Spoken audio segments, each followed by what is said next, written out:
In the beginning, God created the heavens and the earth. Now, the Bible was not originally written in the English language, as shocking as that sounds.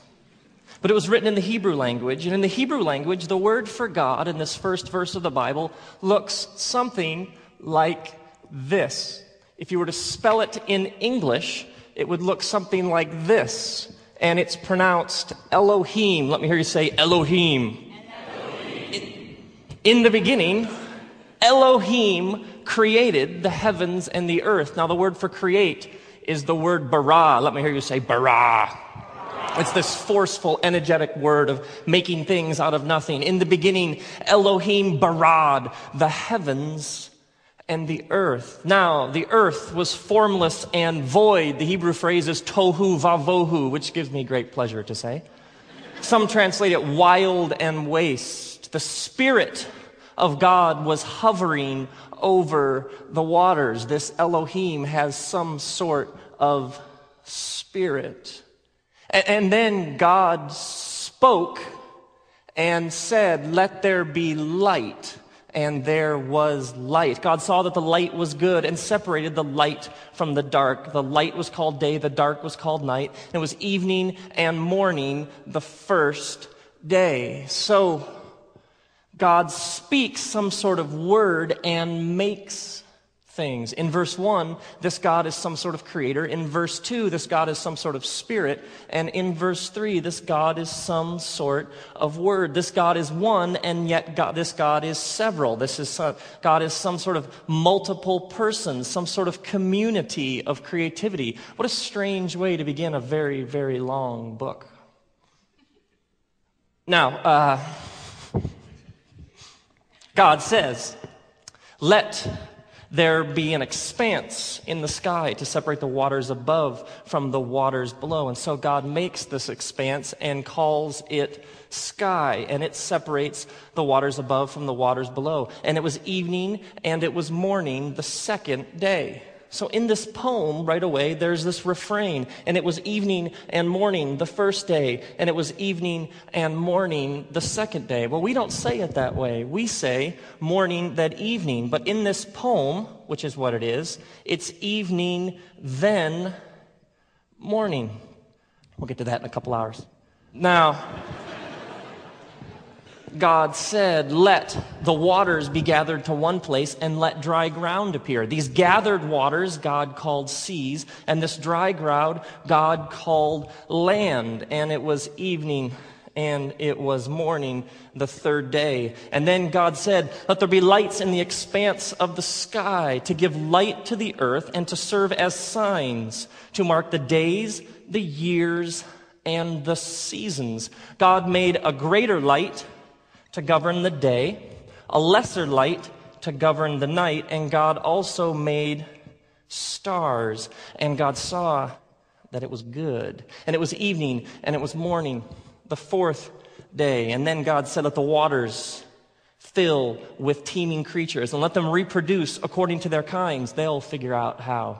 And then let the skies be filled with winged creatures, and then let them reproduce according to their kinds. And it was evening and it was morning the fifth day, birds and fish. And then God said, "Let there be animals, let there be livestock, let there be wild animals, let there be animals that crawl on their bellies, let there be small dogs whose owners dress them in sweaters at Christmas time." And God said, it's a little bit weird, but nevertheless, it's good.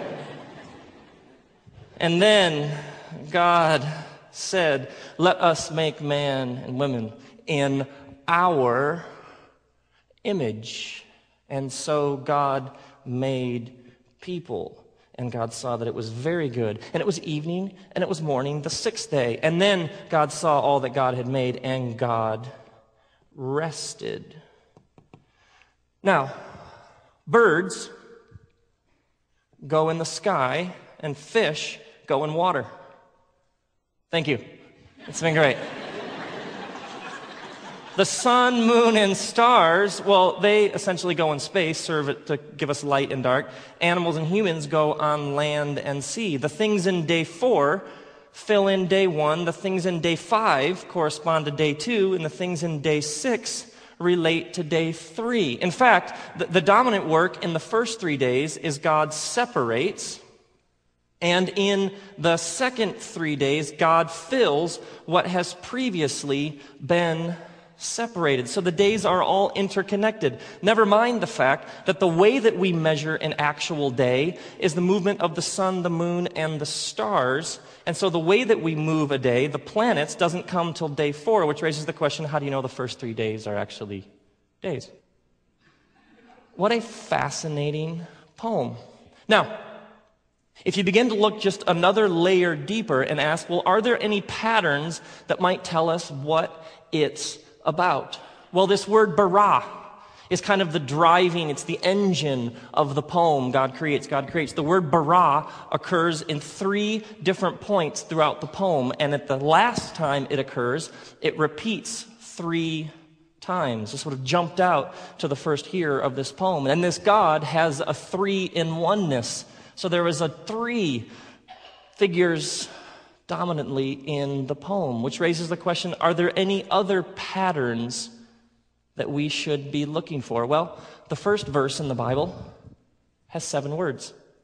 The second verse in the Hebrew language has 14 words, 7 times 2. The word earth occurs 21 times, 7 times 3. The 7th paragraph has 35 words, 7 times 5. The word God appears in this poem 35 times, 7 times 5.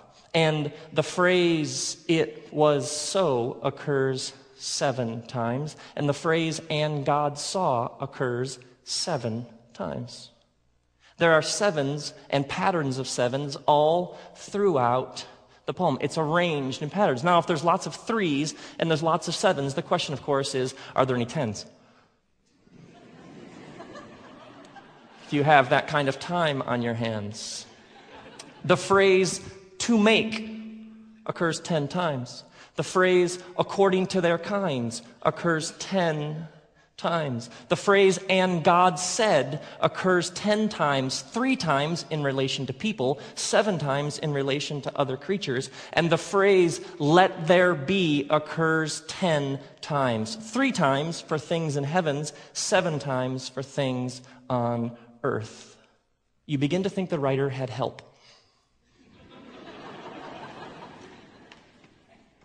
So the question remains, what's it about? If you've never read the Bible and you opened it up and you read this first poem, this opening stanza, and you were asked, what's it about?